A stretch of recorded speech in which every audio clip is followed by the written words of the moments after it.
Bapak, Ibu, dan saudara-saudara warga GKJ Sukoharjo, selamat pagi, siang, sore, atau malam. Kiranya kasih karunia Tuhan kita Yesus Kristus, kasih Allah Bapa serta persekutuan Roh Kudus menyertai kita semua. Amin. Bapak, Ibu, Saudara, seperti ditulis di dalam warta gereja bahwa besok hari Minggu kita akan masuk di dalam perjamuan kudus. Seperti biasa, kita akan mempersiapkan hati kita dalam pendadaran atau uji diri. Untuk itu, pada kesempatan ini, bersama-sama dengan saya, mari kita mempersiapkan hati kita untuk mengikuti perjamuan Tuhan besok hari Minggu. Sebelumnya, mari saya ajak Bapak, Ibu, Saudara untuk menyiapkan hati kita mendengarkan sabda Tuhan. Kita berdoa terlebih dahulu. Tuhan Allah Bapa kami di surga, kami bersyukur di hari ini Engkau sediakan waktu bagi kami untuk secara khusus mempersiapkan hati kami agar kami layak untuk mengikuti perjamuan Tuhan yang Engkau sediakan bagi jemaat-Mu di GKJ Sukoharjo. Dan saat ini kami akan mendengarkan sabda-Mu Tuhan. Berbicaralah kepada kami semua siap untuk mendengar. Di dalam nama Tuhan kami Yesus Kristus kami berdoa dan mengucap syukur. Amin. Bapak, Ibu, Saudara, saya bacakan firman Tuhan yang dari Keluaran 12 ayat 1 sampai dengan ayat yang ke-14. Saya bacakan demikian. Berfirmanlah Tuhan Allah kepada Musa dan Harun di tanah Mesir. Bulan inilah akan menjadi permulaan segala bulan bagimu. Itu akan menjadi bulan pertama bagimu tiap-tiap tahun. Katakanlah kepada segenap jemaah Israel, pada tanggal 10 bulan ini, diambillah oleh masing-masing seekor anak domba menurut kaum keluarga, seekor anak domba untuk tiap-tiap rumah tangga. Tetapi jika rumah tangga itu terlalu kecil jumlahnya untuk mengambil seekor anak domba, maka ia bersama-sama dengan tetangganya yang terdekat ke rumahnya haruslah mengambil seekor menurut jumlah jiwa. Tentang anak domba itu, kamu buatlah perkiraan menurut keperluan tiap-tiap orang. Anak dombamu itu harus jantan, tidak bercela, berumur setahun. Kamu boleh ambil domba atau kambing. Kamu harus mengurungnya sampai hari yang ke-14 bulan ini. Lalu seluruh jemaah Israel yang berkumpul harus menyembelihnya pada waktu senja. Kemudian dari darahnya haruslah diambil sedikit dan dibubuhkan pada kedua tiang pintu dan pada ambang atas, pada rumah-rumah di mana orang memakannya. Dagingnya harus dimakan mereka pada malam itu juga. Yang dipanggang mereka harus makan dengan roti yang tidak beragi beserta sayur pahit. Janganlah kamu memakannya mentah atau direbus dalam air, hanya dipanggang di api, lengkap dengan kepalanya dan betisnya dan isi perutnya. Janganlah kamu tinggalkan apa-apa dari daging itu sampai pagi. Apa yang tinggal sampai pagi, kamu bakarlah habis dengan api, dan beginilah kamu memakannya. Pinggangmu berikat, kasut pada kakimu dan tongkat di tanganmu. Buru-burulah kamu memakannya. Itulah Paskah bagi Tuhan. Sebab pada malam ini aku akan menjalani tanah Mesir, dan semua anak sulung dari anak manusia sampai anak binatang akan kubunuh, dan kepada semua allah di Mesir akan kujatuhkan hukuman. Akulah Tuhan. Dan darah itu menjadi tanda bagimu pada rumah-rumah di mana kamu tinggal. Apabila aku melihat darah itu, maka aku akan lewat daripada kamu. Jadi tidak akan ada tulah kemusnahan di tengah-tengah kamu apabila aku menghukum tanah Mesir. Hari ini akan menjadi hari peringatan bagimu. Kamu harus merayakannya sebagai hari raya bagi Tuhan turun-temurun. Kamu harus merayakannya sebagai ketetapan untuk selamanya. Demikianlah sabda Tuhan.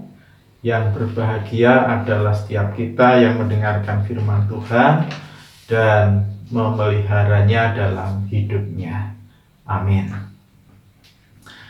Bapak, Ibu, Saudara yang terkasih di dalam Tuhan Yesus Kristus, peristiwa keluarnya bangsa Israel dari tanah Mesir itu dikenal dengan dalam bahasa Inggris di Exodus, atau dalam bahasa Yunani Exodus atau Exodus itu artinya pergi keluar. Jadi peristiwa keluarnya bangsa Israel dari tanah Mesir ini adalah suatu peristiwa penting dalam sejarah bangsa ini, di mana mereka menjadi bebas yang semula diperbudak oleh bangsa Mesir selama 400 tahun. Bangsa ini yang pada waktu itu mula-mula menetap di Mesir pada zaman Yusuf bin Yakub. Adik-adik pasti ingat cerita sekolah minggu ketika Yusuf pertama kali itu datang ke Mesir dan kemudian diangkat menjadi Perdana Menteri. Nah, Yakub, ayah Yusuf, dan saudara-saudara Yusuf itu yang berjumlah 75 orang, lalu kemudian dibawa atau pindah dari Kanaan ke Mesir di tanah Gosen di delta Sungai Nil, untuk menghindari bencana kelaparan yang pada waktu itu sudah berlangsung selama 7 tahun. Nah, setelah Yusuf meninggal, muncul kemudian raja-raja Mesir yang baru, yang kemudian disebut Fir'aun, yang tentu lama-kelamaan tidak ingat lagi siapa itu Yusuf, terlebih jasa-jasanya. Bahkan ketika keluarga Yusuf yang tinggal di Mesir ini semakin besar dan berlipat ganda jumlahnya, Fir'aun menjadi takut, dan akibatnya mereka memutuskan untuk menekan dan menjadikan orang-orang Israel ini menjadi budak untuk mendirikan kota-kota perbekalan di Mesir. Di bawah pimpinan Musa yang diutus oleh Allah, maka Tuhan membebaskan umat Israel yang ada di tanah Mesir ini. Bangsa itu lalu keluar dari Mesir dan berjalan menuju ke tanah perjanjian, yaitu tanah Kanaan. Nah, sebelum keluar, Bapak Ibu Saudara, mereka merayakan dan mengadakan perjamuan keluarga di rumah masing-masing yang dilakukan setelah senja. Hidangan utama dalam perjamuan itu adalah domba. Perjamuan itu disebut seder. Dalam perjamuan tersebut, itu setiap keluarga menyembelih seekor domba atau kambing jantan yang berumur setahun. Mereka memanggangnya lengkap dengan kepala dan isi perut, kemudian memakannya bersama dengan pinggang terikat. Terlebih dahulu darah kurban itu yang sudah dibubuhkan kepada kedua tiang di ambang pintu rumah. Sehabis perjamuan, sisa daging yang tinggal sampai pagi itu harus dibakar habis dengan api. Sehabis perjamuan, sisa-sisa daging itu harus dibakar sampai habis dengan api. Peringatan dan proklamasi seperti itulah yang dilakukan mereka jelang kelepasan dari perbudakan Mesir. Oleh sebab itu perjamuan makan bersama keluarga yang kemudian dinamakan Paskah itu dirayakan dengan motivasi memperbaharui sikap dan pengucapan syukur yang penuh dengan sukacita, yaitu pembaruan sikap yang dimaksudkan adalah perubahan dari hidup lama sebagai bangsa yang tanpa identitas dan mereka keluar menjadi bangsa yang beridentitas, yaitu bangsa atau umat milik Allah. Dalam kitab Perjanjian Baru, Yesus pun juga merayakan Paskah yang seperti itu, yang dilakukan bersama dengan para pengikutnya. Mereka mengadakan perjamuan bersama dengan Yesus. Diadakan tidak di tempat ibadah, namun masih dilaksanakan dalam rumah tangga atau dilakukan perjamuan keluarga. Perjamuan yang dilakukan Yesus itu kemudian menjadi perjamuan yang ditetapkan oleh gereja-gereja masa kini, dan perjamuan yang dilakukan Yesus ini juga diberi makna yang baru, tidak merayakan keluarnya bangsa Israel dari tanah Mesir, tetapi memiliki makna yang sejajar, yaitu pelepasan akan perbudakan, budak dari kuasa dosa.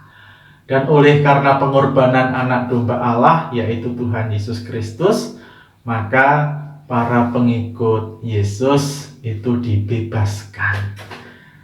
Bapak, Ibu, Saudara, dan adik-adik yang dikasihi Tuhan, 3,5 bulan ini kita terkungkung di rumah, melakukan ibadah juga di rumah, melakukan tugas dan aktivitas lebih banyak di rumah karena COVID-19 yang begitu menakutkan bagi kita semua. Namun walaupun di luar banyak ancaman dan bahaya yang menyerang karena pandemi ini belum selesai, kita tidak bisa berada di rumah terus, dan memang kita harus keluar secara bertahap untuk melakukan aktivitas yang normal seperti biasa. Bedanya dengan yang dulu adalah kalau kita besok keluar, itu ya keluar dengan lebih hati-hati. Pengalaman menghadapi virus selama 3,5 bulan ini tentu sudah membekali kita untuk kita memiliki hati dan sikap yang bijaksana. Untuk itu kita akan keluar dengan penyertaan Allah. Seperti umat Israel mengadakan perjamuan sebelum meninggalkan Mesir, maka kita pun juga akan mengadakan perjamuan bersama dengan keluarga sebelum kita keluar untuk menapaki jalan di depan yang penuh dengan pengharapan. Jalan di depan kita tidak tahu, bisa jadi banyak tantangan dan bahayanya. Namun kita percaya bahwa Tuhan sudah melatih kita selama ini untuk kita jaga diri dari setiap ancaman yang datang. Untuk itu mari kita siapkan diri untuk memasuki kehidupan baru dengan kebiasaan baru di luar, tidak hanya dengan menjaga kebersihan tubuh kita, namun pada kesempatan ini kita juga diajak untuk membersihkan hati dengan meninggalkan kebiasaan-kebiasaan buruk yang tidak berkenan kepada Tuhan. Tuhan pasti akan melindungi kita dengan tiang api di waktu malam dan tiang awan di waktu siang, seperti Tuhan menyertai umatnya pada waktu itu. Janganlah takut, tetapi memang harus secara bertahap. Utamakan yang sehat, yang kuat, anak-anak dan adioswa secara bertahap. Nanti pasti kita akan bisa keluar pada waktunya, dan kita akan dituntun, diberkati oleh Tuhan. Tuhan. Jemaat yang dikasihi Tuhan, Jemaat GKJ Sukoharjo seutuhnya, sebagaimana telah diwartakan dalam warta gereja, bahwa besok hari Minggu kita akan mengadakan perjamuan kudus bersama di rumah masing-masing. Pelayanan sakramen itu akan kita lakukan dengan penuh hormat, dengan penuh syukur atas pembebasan Tuhan terhadap dosa-dosa kita. Pelayanan sakramen perjamuan yang kita adakan itu didasarkan pada perjamuan malam menjelang Tuhan Yesus disalib. Dalam perjamuan Tuhan Yesus mengambil roti dan memecah-mecahkannya dan memberikannya kepada para muridnya. Katanya, inilah tubuhku yang diserahkan bagi kamu. Perbuatlah ini menjadi peringatan akan aku. Demikian juga dilakukannya dengan cawan sesudah makan.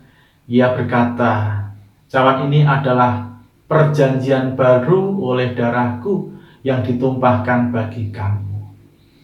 Sebagai sarana untuk memelihara iman, sakramen perjamuan mengandung maksud. Yang pertama, makanan yang adalah seperti biasa kita terima roti dan anggur yang bisa pada kesempatan esok diganti dengan makanan yang senada, itu menjadi lambang tubuh dan darah Tuhan Yesus. Itu menunjukkan dan mengingatkan bahwa penyaliban dan kematian Tuhan Yesus adalah dasar penyelamatan bagi manusia. Sakramen perjamuan menunjuk dan mengingatkan bahwa orang-orang percaya merupakan keluarga Allah. Sakramen perjamuan menunjuk dan mengingatkan keperjamuan yang sempurna di surga sebagai kesempurnaan keselamatan. Sakramen perjamuan menunjuk dan mengingatkan pemberitaan tentang kematian Tuhan Yesus sampai Ia datang kembali. Anak-anak yang sudah dibaptiskan diperkenankan ikut ambil bagian dalam perjamuan karena mereka adalah juga anggota keluarga Allah yang telah menerima anugerah keselamatan. Bapak, Ibu, Saudara, dan adik-adik, sebelum kita menerima sakramen perjamuan kudus di hari Minggu besok, mari kita menguji diri kita masing-masing dengan pertanyaan sebagai berikut. Yang pertama, apakah kita sungguh-sungguh menyadari dan mengakui bahwa kita berada dalam kondisi tidak selamat karena dosa?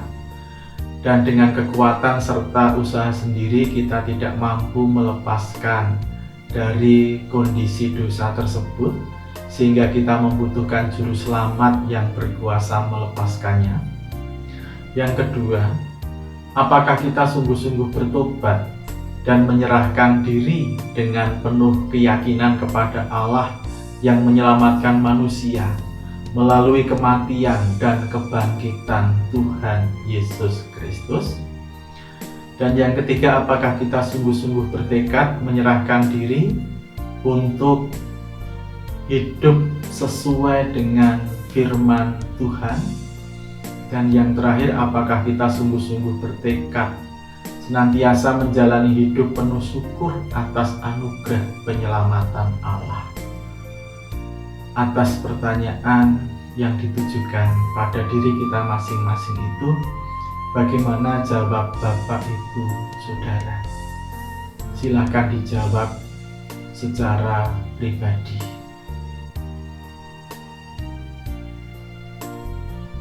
Terima kasih. Selaku hamba Tuhan, saya menegaskan bahwa sakramen perjamuan disediakan bagi setiap orang yang menyerahkan diri kepada Tuhan Yesus dengan menyesali dosanya serta memohon pertolongan Tuhan supaya dapat melaksanakannya dengan penuh sukacita. Mari kita berdoa. Ya Tuhan, kiranya Tuhan berkenan memakai sakramen perjamuan yang akan kami lakukan besok tanggal 5 Juli tahun 2020 untuk menjadi sarana untuk pemeliharaan iman kami, sehingga kami senantiasa percaya akan keselamatan yang Tuhan anugerahkan kepada kami dalam Yesus Kristus, serta senantiasa memiliki pengharapan akan perjamuan yang sempurna di surga sebagai kesempurnaan keselamatan. Amin.